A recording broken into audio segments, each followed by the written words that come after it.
a todos, pues bienvenidos al curso de redes neuronales. Ahora sí, vamos a hacer un pequeño recuento histórico y un pequeño recuento fisiológico de dónde nace todo esto. Ustedes se van a dar cuenta de muchas cosas aquí. Entonces, ¿qué vamos a hacer? Entonces, lo primero que vamos a hablar de neurofisiología elemental de las neuronas, evolución histórica, motivación y origen, de dónde nace esto, concepto de red neuronal artificial y algunas aplicaciones. Entonces, ¿qué pasa? El cerebro humano es el sistema más complejo que conoce el hombre. ¿Por qué? Porque es un sistema de células capaz de aprender, es un sistema de células capaz de repararse, es un sistema de células autogestionado, que es capaz de cambiar de acuerdo al entorno. ¿Cómo así cambiar? Cada vez que ustedes aprenden cosas, su cerebro cambia, se crean nuevas conexiones y a través de esas conexiones nosotros almacenamos los recuerdos. Y no solo eso, el cerebro humano es capaz de generar un fenómeno que no ha podido ser explicado por el hombre. ¿Cuál creen que es? La conciencia. La conciencia es básicamente algo que no es fácil de definir, que nos diferencia de los animales que actúan por instinto. Si nosotros no tuviésemos conciencia, seguiríamos igual en la selva, ¿sí? Básicamente. Porque pues el objetivo sería, ¿cuál sería el objetivo? Reproducirse, ¿no? Ni sobrevivir, es reproducirse, ¿sí? Bueno, reproducirse también, pero o sea, básicamente es sobrevivir para reproducirse. Eso, los animales, su instinto es sobrevivir para reproducirse. Ya, de hecho, ustedes miran en varias especies de animales y cuando se reproducen, ya el macho no sirve para nada, ¿sí? Por ejemplo, en la mantis religiosa, ¿qué creen que pasa en la mantis religiosa? Se le come la cabeza, la hembra se le come la cabeza al macho. Pero eso es biológicamente correcto, porque a la larga el macho le sirve de alimento a la hembra para que a su vez con esos alimenta a las crías, ¿sí? Porque la hembra pues ya no puede comer después de que, pues por el embarazo, ella se oculta. Igual pasa en algunas especies de arañas, como en la viuda negra. ¿Por qué creen que se llama la viuda negra? Porque se come al macho. De hecho, ella hace un capullo con el macho y mete los huevos ahí. Y cuando salga se coman al macho. O sea, el macho tiene bastante utilidad en esas especies. Bueno, en fin. Pero lo que nos diferencia es la conciencia. La conciencia nos permitió construir una civilización y la conciencia es los que nos tiene aquí estudiando redes neuronales.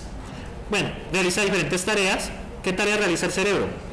Pues primero que todo controlar el cuerpo y controlar algunos mecanismos del cuerpo, como el corazón, los pulmones, etcétera, etcétera. También controla la química del cuerpo, ¿sí? De hecho, cuando ustedes se sienten estresados es que su cerebro ha emitido cortisol. ¿Saben qué es cortisol? La hormona del estrés. Exactamente. Y cuando ustedes hacen alguna actividad placentera, su cerebro, ¿qué creen que es que disemina por el cuerpo? Dopamina, ¿sí? Ese es el problema de la generación. De hecho, pues eso se ha discutido mucho, porque hoy en día nosotros tenemos el placer a un clic de distancia, ¿sí? Y eso ha generado que como los seres humanos tenemos bastantes inyecciones de dopamina fácilmente, ya cosas como estudiar no producen placer. Anteriormente, tener esfuerzo recompensa producía el placer. O sea, usted se esforzaba mucho, ganaba el parcial y eso le emitía a usted dopamina, ¿sí? Pero hoy en día ya no es así, porque hay formas más fáciles de obtener la dopamina. Eso es un problema en la educación, ¿no sabían? En la educación se ha hablado que eso es un problema muy serio, porque como los estudiantes ahora tienen el placer a un clic de distancia, ¿sí? El placer no solamente es pornografía, ¿sí? Puede ser sencillamente un video de YouTube, ¿sí? O las redes sociales. O sea, no es solo pornografía. Ver redes sociales produce dopamina. Escuchar música en YouTube produce dopamina. Entonces, como estos son fuentes de dopamina, ya la relación entre esfuerzo y recompensa pues no produce el mismo efecto, ¿sí? Esos son los problemas que hay actualmente en la educación y es una de las cosas del cerebro humano, ¿no? Que es un órgano que reacciona a estímulos que nosotros le damos externos y él produce respuesta a través de impulsos eléctricos y hormonas, que tenemos el cortisol, hormona del estrés, y la dopamina. Y la otra, no me acuerdo cuál es la otra. Y básicamente, muchachos, hay una similitud entre el computador y el cerebro. Ambos pueden realizar tareas. Pero ¿cuál es la principal diferencia? El computador solo realiza operaciones matemáticas. A la larga, todo lo que pasa en el fondo son operaciones booleanas y matemáticas. O sea, todo lo que hacemos en el computador en el procesador se reduce a multiplicaciones, divisiones y operaciones booleanas, ¿sí? Básicamente. Bueno,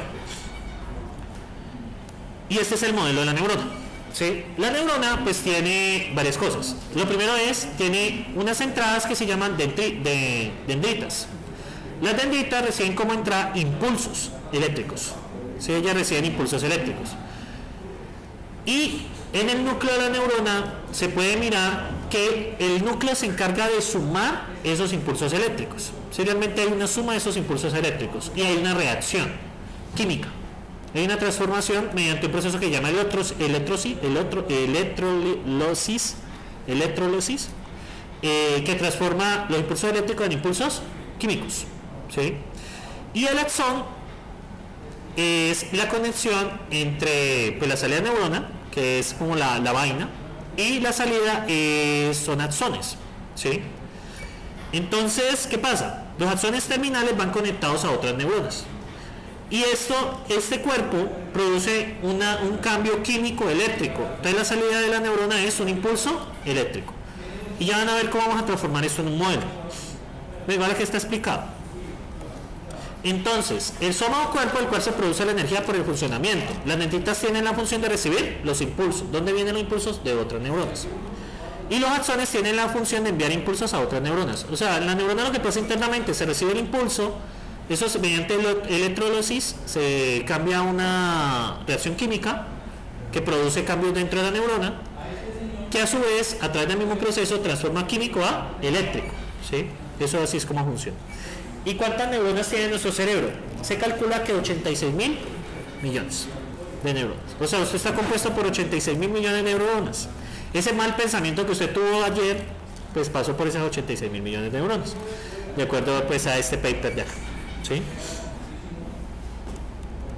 Bueno, la unión entre dos neuronas se denomina sinapsis. Nosotros vamos a conectar neuronas también, pues las matemáticas. La acción química produce un cambio de voltaje en promedio de 70 milivoltios. Sí, ese es más o menos lo que funciona la neurona, el voltaje de alrededor de 70 milivoltios, y la entrada total de la neurona es la suma de todos los impulsos que recibe, como había mencionado. Entonces, cada neurona envía impulsos a otras neuronas y recibe de muchas otras. Pueden existir circuitos de realimentación positiva o negativa, y las conexiones sinápticas pueden ser excitatorias o inhibitorias. Esto lo vamos a modelar con una función que se llama función de activación, lo de inhibir o lo de excitar. Vamos a manejarlo a través de una función matemática. Ahorita les muestro cómo va.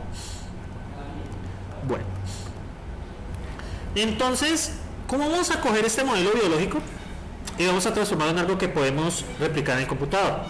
Básicamente lo primero es que la actividad de la neurona es un proceso de todo o nada. ¿Qué quiere decir eso?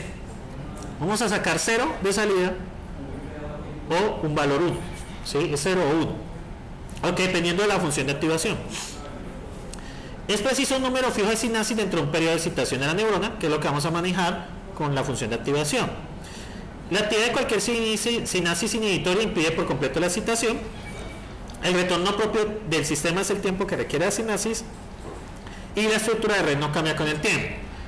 Esto es una diferencia con el cerebro humano, porque el cerebro humano sí cambia con el tiempo. Cuando ustedes aprenden algo nuevo, se crea una conexión nueva, y cuando ustedes olvidan algo, es que la conexión desaparece. Aunque nuestro cerebro tiene niveles de memoria. Tenemos la memoria temporal, que es la que ustedes suelen hacer en la carrera, cuando estudian el día anterior por parcial, por los que no acuerdan de métodos. La memoria a mediano plazo y la memoria a largo plazo. Tenemos la memoria corta. Es que nosotros tenemos una memoria de trabajos que se llama, la de corto plazo. Por ejemplo, a ustedes le dicen en la casa, vaya por una libra de papa, 10 huevos y una bolsa de leche. Usted va a la tienda y lo compra. Listo. Ya cuando usted entrega el mandado, ¿tiene sentido esa información después de eso? No, eso debe olvidarse. ¿Qué pasaría si uno se acordara de todo? Usted, para acordarse que el 15 de marzo del 2021 usted fue a la tienda y compró 3 pan de bonos y 2 empanadas, pues eso no tiene ninguna utilidad, ¿sí? Hay personas que tienen un problema cerebral que no pueden olvidar, y pues eso es una gran carga emocional, porque usted acordarse absolutamente todo, de todo, es complicado. Entonces nuestra memoria, o sea, nuestra memoria obviamente es más compleja, porque nuestra memoria tiene esos 3 niveles de memoria, que supone que uno como docente trata es que ustedes usen de memoria a largo plazo, pero es que ustedes nos ayudan, ¿sí? Primero que todo, cuando usted estudia para un examen justo antes de, usted se está acordando del examen, justo en el examen, hace lo que tiene que hacer y después se lo olvida, porque está en la memoria de trabajo. Se supone que a través del repaso espaciado vamos de cosas a la memoria intermedia y finalmente a la memoria de largo plazo, ¿sí? Hablar es de memoria a largo plazo, por ejemplo, ¿sí? Por eso es que el inglés, si lo dejan de practicar, se les olvida, por ejemplo, o un idioma pues que estén aprendiendo, porque pues uno lo puede tener en la memoria de trabajo. Ustedes pueden, ¿ustedes no han visto no han visto una propaganda donde una aplicación donde una persona le dice, ve, estudia por 10 minutos esto y luego le preguntan a la persona en el idioma? ¿No han visto ese tipo de publicidad? Bueno, a mí me aparece en Duolingo cada rato. Entonces, pues, sí, eso funciona bien, pero eso está mal porque estamos con la memoria a corto plazo, ¿sí? Pero bueno, aquí no vamos a considerar eso. Bueno, como les digo, esto era muy básico. Evolución histórica. Miren que esto viene de 1943, o sea, realmente esto es viejo. Pero ¿qué pasa con este tema de redes neuronales?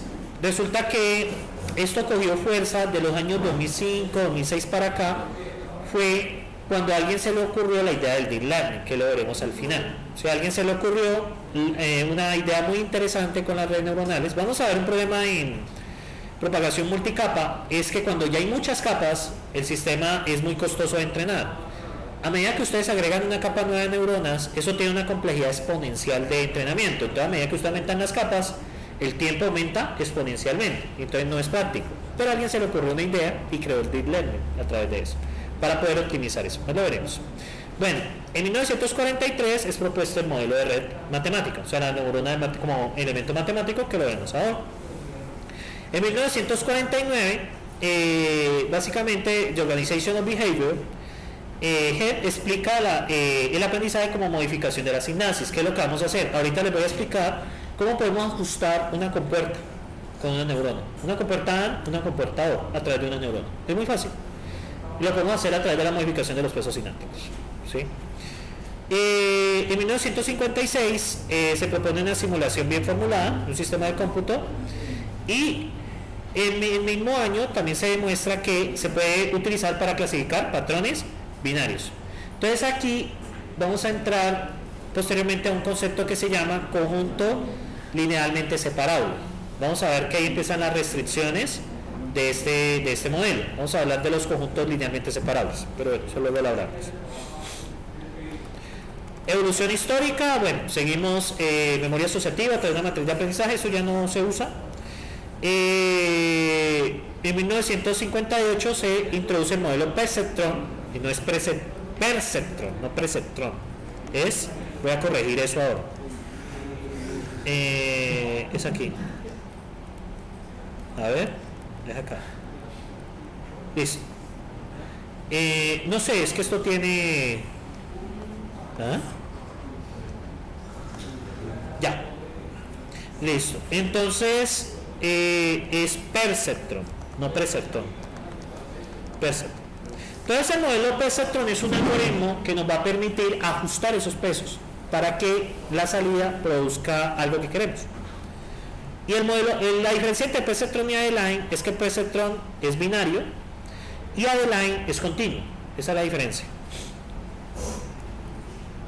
Bueno, en 1980 se introducen varios modelos de aprendizaje, entre ellos el aprendizaje competitivo, que lo veremos en los autoencoders, la red de Hochschild y la red bien alimentadas. En 1988 aparecen las redes de funciones de base radial.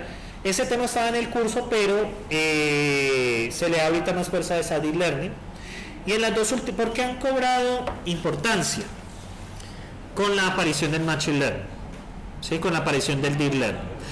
Básicamente, uno para hacer una predicción buena, uno necesitaría una red neuronal con muchas capas de neuronas. ¿Cuál fue la idea del deep learning? En vez de tener capas con muchas neuronas, ¿por qué no partimos eso en bloques? Y podemos tener redes neuronales más pequeñas y que cada uno se haga cargo de una pequeña parte del proceso del algoritmo. Eso lo veremos en Deep Learning mucho más detallado. Eso es todo lo de historia. No le digo, no me meto mucho en eso. Ahora vamos a hablar del concepto de red neuronal artificial. Ahora sí viene lo interesante. Entonces yo les hago una pregunta a ustedes. Esto es una pregunta de reflexión. ¿Será que podemos construir un computador que piense? ¿Qué piensan ustedes? Un computador que pueda pensar. ¿No? Sí. ¿Cómo? No, pues es relativo a la conciencia. Bueno, pensar es que pueda tomar sus propias decisiones. ¿Será? Yo digo, vea, computador, necesito que me adelante el reloj a la 1 de la tarde para irnos ya. ¿Será que lo hace? A menos de que yo directamente le dé la orden y con el comando D y le diga que van a la 1 de la tarde para podernos ir, ¿no? Entonces podemos construir un computador que piense, ¿no? ¿Nunca lo han pensado? ¿No? Un computador que pueda programar. De hecho ya hay adelantos con eso. Ya los hay. Ustedes saben que GitHub es el repositorio más grande que hay de código. Exactamente. Han diseñado un algoritmo con redes convolucionales, de hecho, que ha sido capaz de reproducir código. Por ejemplo, quiero un CRUD en PHP. Le doy sí, lo hace. Coloco un comentario. Y lo único que tienes que darle es el modelo de entidad-relación, obviamente. Sí lo hace. Bueno, eso reemplaza el trabajo cuando yo egresé, porque cuando yo egresaba a uno le tocaba hacer los CRUDs a pie, los frameworks no eran populares. Entonces uno le pedían un CRUD y uno ya volteaba los ojos porque eso era cansón. ¿Sí? Pues tocaba hacer todo, ¿sí? Pero ahora no, ahora los frameworks son capaces de mapear eso, ¿no? ¿Sí? Entonces ahorita ya se ha hecho sin framework. Entonces usted le dice el lenguaje y te hace el CRUD. Obviamente le tienes que proporcionar pues todos los elementos, que es el modelo de entidad de relación y los drivers, obviamente, y las credenciales de la base de datos, porque pues también ha sido capaz de construir páginas web sencillas con contenido que uno le diga. Por ejemplo, quiero una página web en WordPress que tenga contenido, yo qué sé, el clima, y te lo hace. Entonces, piensan que ese tipo de trabajos es un acercamiento a algo que piense. ¿Será que ese algoritmo que salió el año pasado será capaz de pensar? Y es real, porque es desde código hecho por humanos, se queja. ¿Qué piensan ustedes? ¿Será que puede pensar o no puede pensar? ¿No piensa o no? Ustedes nunca se preguntan nada, muchachos. No. Asumamos pensar como que pueda tomar sus propias decisiones. ¿No? ¿Nunca lo ha pensado? ¿Y qué piensa sobre eso? Sí, obviamente a través de un algoritmo, ¿sí? A través de entrenamiento. Naturalmente, hasta donde tenemos la computación actualmente, no se puede salir de lo que el algoritmo se espera, ¿no? Entonces, o sea, sí con ciertas limitaciones, quizás cambiando el modelo computacional podría verse, pero el modelo computacional que tenemos actualmente, que es la máquina de Turing determinista, pues no permite ese tipo de cosas. ¿Y por qué no se puede esperar? Pues lo que acabo de decir, ¿no? ¿Por qué no se puede esperar que una máquina que realice miles de millones de operaciones por segundo pueda pensar y aprender por experiencia? Pues por lo que acabo de decir, el modelo computacional está limitado a solamente hacer lo que espera que hagamos. Porque una máquina no puede aprender en lugar de repetir las instrucciones de un programador humano. Entonces, estas son una serie de preguntas que se exploran en un curso que se llama Vida Artificial. ¿Lo han escuchado? ¿Y a qué se llegó la discusión en ese curso?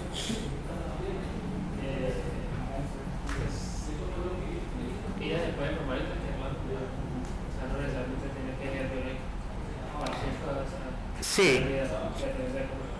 Sí, de hecho se hablaba de que había una corriente, por ejemplo, de los Sims. ¿Han escuchado de los Sims? Que podía considerarse como vida.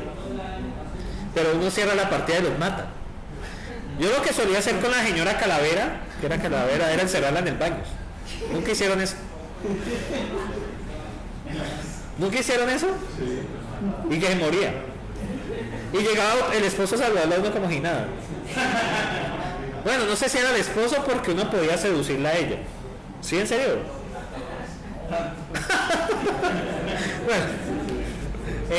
Bueno, yo nunca intenté con el señor, pero pues con la señora sí. ¿Sí? Que uno empezaba, pues como uno podía hacer, había un modo de charlar y a medida que uno iba charlando con la persona aparecían cosas como coquetear, tratar de besar, o sea, a medida que aumentaba como un nivel de confianza y ya pues uno era chistoso porque, bueno, aumentó el nivel de confianza y me evitó la opción de besar, entonces usted la va a besar y la señora pues lo rechazaba. Pero uno sabía que después de cierto nivel de confianza ya aceptaba el beso. Y después podía tener hasta un bebé. Pero el bebé no crecía. Era lo único malo. O sea, tocaba siempre alimentarlo. ¿Sí? Bueno. Miren acá. ¿Qué ven en esa imagen?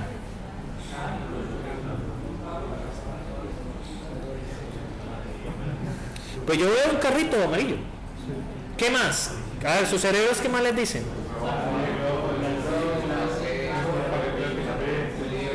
Listo, ese es un nivel 1 de abstracción, las figuras. Un nivel de abstracción más profundo, a ver, que puedan ver en esa imagen. Es la imagen repetida 4 veces, eso es un nivel de abstracción más profundo. Ahora, un algoritmo te puede detectar los objetos, pero es muy difícil que te detecte que el grupo se repite. Y miren que nosotros lo podemos hacer instintivamente. O sea, un algoritmo de reconocimiento de objetos te reconoce los objetos, pero encontrar el hecho que la imagen se repite 4 veces es muy difícil, y miren que para nosotros es natural, por eso es que la imagen la coloco acá como ejemplo. ¿Sí? ¿Cómo sería para la profundidad, es decir, la tierra, en capas, una montaña? Con respecto al nivel de dimensión no hay problema, de hecho un video se considera como realmente podría verse como una imagen 3D, pero realmente son capas de imágenes 2D, o sea, computacionalmente hablando, ¿no? Porque computacionalmente hablando un video es una secuencia de millones de imágenes que tienen, o sea, y la profundidad pues estaba por el tiempo. Entonces, con respecto a eso no hay ningún problema, la imagen puede ser 3D, igual son datos. De hecho, una imagen a color es una imagen 3D con profundidad 3, el rojo, el verde y el azul. De hecho, cuando procesemos imágenes, pues van a haber dos formas. O bien, la transformamos a blanco y negro, o creamos un array de tamaño 3 por el tamaño de la imagen. Es un array 3D. Eso lo hacemos en convolucionales. Entonces, ahora sí, podemos inspirarnos en el funcionamiento del cerebro para realizar computación. Utilizamos la neurona como elemento como computación. Y aquí viene lo más importante, que es este punto. Cada neurona es independiente. ¿Sí? La neurona se asume como una unidad de procesamiento única. ¿Sí? Y tiene un elemento de procesamiento individual. No depende de las otras en absoluto. ¿Sí? Para su funcionamiento. Y cada neurona se conecta con otra. Vamos a conectar las entradas, pues las entradas de una neurona pueden recibir las salidas de otra. Y las salidas de una neurona pueden ser las entradas a otra neurona. Que la vamos a manejar con la arquitectura multicapa. Hay muchas arquitecturas de redes neuronales, pero nosotros vamos a utilizar una principalmente. Bueno, ¿esto está repetido? Entonces, este es el modelo matemático. Vamos a tener un conjunto de entradas y unos pesos. Estos pesos se llaman los pesos sinápticos. En estos pesos está reservada la aprendizaje, la información. O sea, cuando se ajustan esos pesos representan el aprendizaje, esos valores. Es muy asemejado a lo del ser humano. Nuestras neuronas guardan cierta energía y esa energía cambia de acuerdo a la función o memoria que tenga la neurona. Entonces esos pesos sinápticos representan el conocimiento, y el entrenamiento que vamos a hacer va a ser para ajustar esos pesos sinápticos. Entonces la neurona recibe unas entradas por unos pesos sinápticos. ¿Qué pasa? Esto es X1 por W1, X2 por W2 y XN por W sub n. Y ahí tenemos la salida. Aquí va a haber algo que vamos a ver ahorita, ¿sí? ¿Qué es lo que hace? Cada neurona tiene unas entradas y unas salidas. Las salidas de las neuronas pueden ser entradas a otras neuronas, como he mencionado, y utilizamos conexiones ponderadas. Y en ese peso es que nosotros vamos a concentrar todo el curso. Realmente todo el curso gira alrededor de estos Ws, ¿sí? A la larga giran alrededor de estos Ws. Entonces, ¿qué pasa? Si se ajustan, es que los textos, si se ejecutan, si se adecuan adecuadamente los pesos, se tendrá un sistema robusto. Puede reconocer ciertos patrones, así cambian un poco. Esto como técnica de Machine Learning tiene una ventaja. Es robusta y tolerante a errores. Por ejemplo, usted tiene una entrada que es 1, 1, 1, 1, 3 unos, ¿vale? Una entrada de 3 unos y la salida es 0, por alguna razón. Pero pasó algo y este 1 ya no es 1, sino 0.8, por alguna razón. E igual no sigue saliendo 0. Así las entradas varían un poco, tiene esa robustez. ¿Eso cuándo puede pasar? En sistemas hardware. ¿Sí? Que usted está recibiendo, por ejemplo, usted está haciendo una tesis de grado, que es que está tomando unas mediciones de radiación solar en un campo. ¿Listo? Y resulta que el vecino le dio por hacer un asado. Y el humo produce una distorsión. Aún así, es capaz de medir adecuadamente los niveles de radiación solar, a pesar del disturbio que hay. Es un buen ejemplo, ¿sí? Ya si colocar una marranera, pues ya es difícil, pero digamos que el vecino hizo un asado y el humo produjo una distorsión en la medición solar que estábamos haciendo, ¿sí? O bien, nosotros estamos haciendo una medición de crecimiento de plantas, pero resulta que el vecino le dio por colocar algo, le dio por, no, pues con el insecticida, no, bueno, sí, le dio por poner un insecticida y el viento lo llevó a mis plantas y resulta que el insecticida retrasa levemente el crecimiento de la planta, pero aún así podemos tomar la medida sin ningún problema, ¿sí? No nos va a afectar el sistema de salida.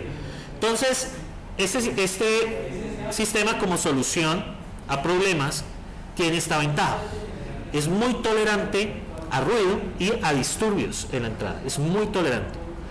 Y las redes neuronales son soluciones ad hoc. ¿Qué quiere decir eso? Cuando usted entrena una red neuronal, solo le sirve para el problema que usted está trabajando. Por ejemplo, si tiene una red neuronal para la predicción de quién gana una partida de League of Legends, de hecho hay un dataset de eso, ¿sí? Y uno de los datasets que voy a usar de ejemplo, ¿sí? El de League of Legends. Vamos a ver cómo, y si da bien. Ese dataset tiene quién hizo la primera sangre, el minuto del primer asesinato y la composición de los campeones. O sea, que tiene los roles que son o no tiene los roles que son, ¿sí? O sea, si fueron con 5 magos o si fueron con el ADC, un jungla, un tanque, un mago y un soporte, ¿sí? Y efectivamente podemos predecir con buena exactitud de que va a ganar la partida o no va a ganar la partida, ¿sí? Si hay un dataset de eso, un dataset de League of Legends, ¿sí? Entonces, ¿qué pasa?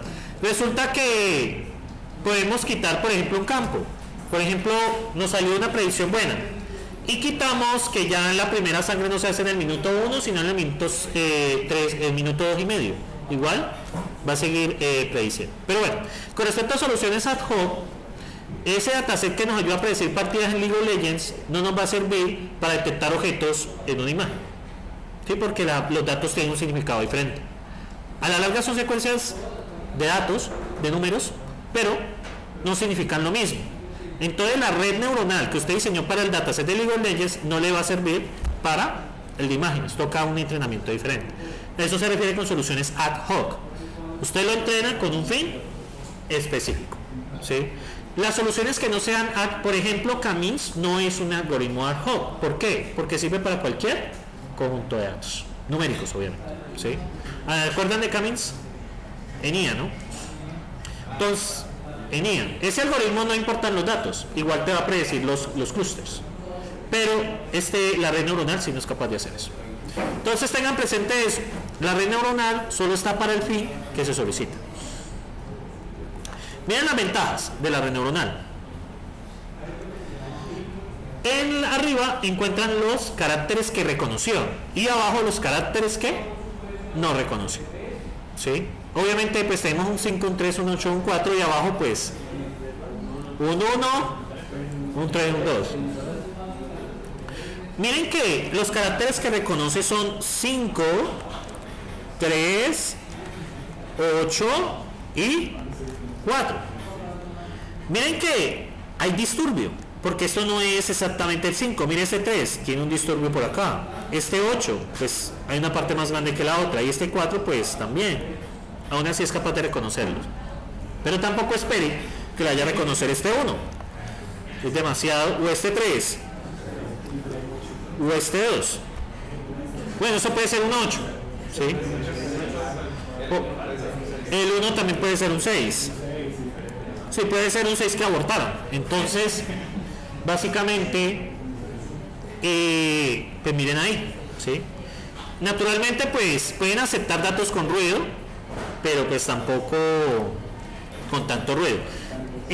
Una de las primeras aplicaciones que veremos con propagación multicapa, veremos uno de reconocimiento de caracteres. Y yo les voy a pintar aquí un carácter con mi propia letra y vamos a subirlo ahí al Colab y vamos a verificar que efectivamente es capaz de reconocerlo, ¿sí? Entonces, bien, igual eso depende pues de los parámetros y todo, pero miren acá, naturalmente el cerebro humano sí es capaz como de batir. Bueno, eso parece un 1, me dijeron que un 6, pero ya me podrían decir que parece un 7, ¿sí? Sí, parece un 7 también, un 9, ¿sí? Al revés. Entonces, nuestro cerebro es capaz de diferenciar eso, pero las redes neuronales pues también tienen esas limitaciones, ¿no? O sea, podemos reconocer datos con cierto disturbio, pero si ya el disturbio es muy grande, pues tampoco le pidamos hasta allá. Por eso es importante el procesamiento de los datos. Los datos tienen que ser lo más uniformes posible y estadísticamente buenos. Entonces, eso es lo que nosotros miramos. Bueno, ¿qué vamos a estudiar? Representación de la red neuronal, su modelo matemático, que lo vamos a ver a continuación. ¿Cómo relacionan las redes a diferentes entradas? Lo vamos a llamar funciones de activación. Y estructuración de las redes neuronales que tenemos son las arquitecturas, aunque nosotros vamos a utilizar una que se llama totalmente conectada, ¿sí? Hay otras arquitecturas que utilizan en diferentes papers para problemas muy específicos. La arquitectura que más se ajusta a los problemas que tenemos es la totalmente conectada, y ahorita les mostraré. Y en este curso veremos las matemáticas aplicadas al aprendizaje, ¿sí? Porque es que la gente se espanta. Me han dicho, no, es que ese curso tiene muchas matemáticas. Sí, pero es que no, o sea, yo no voy a evaluar las matemáticas. Simplemente es el entendimiento de su uso. Muchachos, las matemáticas son una herramienta, no el problema. Y de hecho, ahorita les vamos a mostrar cómo están las ofertas laborales aquí. Para saber de Deep Learning, ya vean, es de las mejores pagas. ¿Ah? Sí. No, realmente, ¿alguien aquí está trabajando en Machine Learning? Como ingeniero de Machine Learning. Ninguno. Pues yo supongo que la mayoría tiene trabajo, ¿no? Sí. Aquí hay una situación donde los estudiantes ganan más que el profesor. No, el entry level en estos momentos en las empresas que he visto está en 4 o 5 para junior. Entre 4 y 4 o 5, más o menos. Si no han conseguido trabajo, si saben jugar bien sus cartas, ese es el salario inicial que podrían conseguir. Hay unas que más. Sé que Global está alrededor de 6,5. Pero eso depende. Eso depende. Es que, o sea, lo que yo he descubierto con este proceso que yo hice, es que eso depende mucho del feeling que ustedes hagan con el recruiter.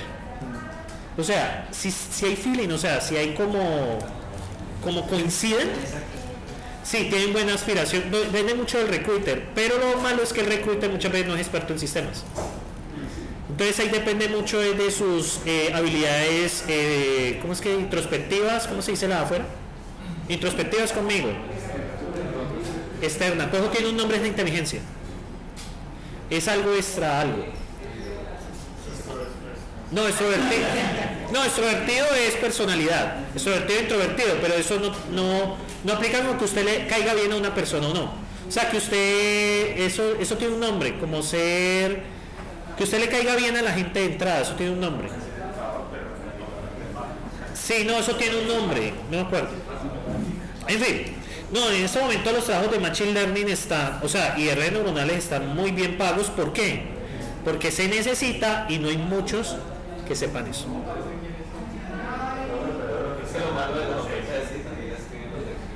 Sí, dígame, los reclutas también. Claro que está ganando un señor, no se supone que uno es el Machine Learning, tiene que pues, como especializarse. No, para nada, no. Solo saber. No. Voy a decir algo de fuera de cámara, esperen. Ahí estoy con las aplicaciones.